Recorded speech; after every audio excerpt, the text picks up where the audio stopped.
ഏതൊരു രത്നത്തെക്കാളും എക്കാലത്തും തിളക്കമുള്ള സ്വർണം ഇന്ത്യക്കാർക്ക് കേവലം അലങ്കാരം മാത്രമല്ല, അത് സമ്പത്തിന്റെയും ഭാഗ്യത്തിന്റെയും പദവിയുടെയും പ്രതീകമാണ്. വിവാഹങ്ങൾക്കും ഉത്സവങ്ങൾക്കും സ്വർണം വാങ്ങുന്നത് ഒരു ഒഴിവാക്കാനാവാത്ത ആചാരമായി ഇന്ന് മാറിയിരിക്കുന്നു.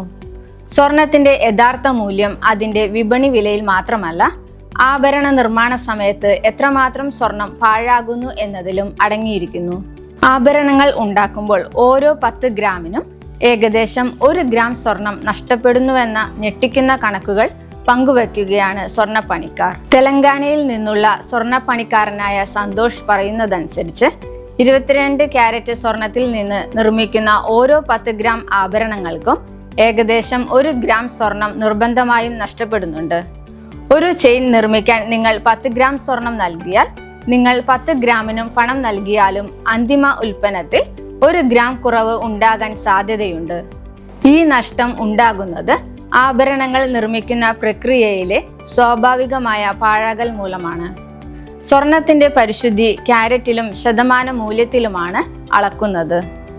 24 ക്യാരറ്റ് സ്വർണത്തിന് 99.9% ശുദ്ധിയുണ്ടെങ്കിലും അത് ആഭരണങ്ങൾ ഉണ്ടാക്കാൻ കഴിയാത്ത അത്ര മൃദുവാണ്. ആഭരണങ്ങൾക്ക് ഈടുനിൽപ്പ് നൽകാനായി സ്വർണ്ണ വ്യാപാരികൾ ചെമ്പ്, സിങ്ക്, വെള്ളി, കാഡ്മിയം തുടങ്ങിയ ലോഹങ്ങൾ ശുദ്ധമായ സ്വർണത്തിൽ ചേർക്കുന്നു. ലോഹങ്ങളുടെ അളവ് കൂടുന്തോറും പരിശുദ്ധി കുറയും. ഇതാണ് 22 ക്യാരറ്റ് അല്ലെങ്കിൽ 18 ക്യാരറ്റ് സ്വർണമായി മാറുന്നത്. ആഭരണങ്ങൾ കൈമാറ്റം ചെയ്യുമ്പോഴോ വിൽക്കുമ്പോഴോ ഈ നഷ്ടക്കണക്കുകൾ വീണ്ടും നിർണായകമാകും.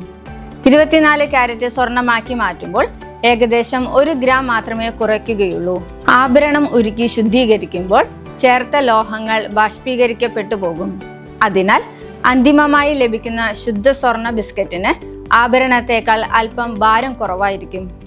പണിക്കൂലി ഒഴിവാക്കുകയും ഉയർന്ന ശുദ്ധിയുള്ള സ്വർണം ലഭിക്കുകയും ചെയ്യുന്നതിനാൽ സ്വർണ്ണാഭരണങ്ങൾ ഉരുക്കി ശുദ്ധമായ ബിസ്ക്കറ്റുകളാക്കി സൂക്ഷിക്കുന്നത് ഒരു നിക്ഷേപം എന്ന നിലയിൽ കൂടുതൽ ബുദ്ധിപരമാണ്.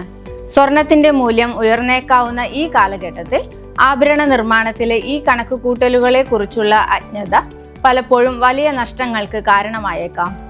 അതുകൊണ്ട് സ്വർണം വാങ്ങുന്നവരും കൈമാറ്റം ചെയ്യുന്നവരും അതിന്റെ പരിശുദ്ധി, നിർമ്മാണത്തിലെ നഷ്ടം, ഉരുകുമ്പോൾ ഉണ്ടാകുന്ന വ്യതിയാനം എന്നിവയെക്കുറിച്ച് ബോധവാന്മാരായിരിക്കണം.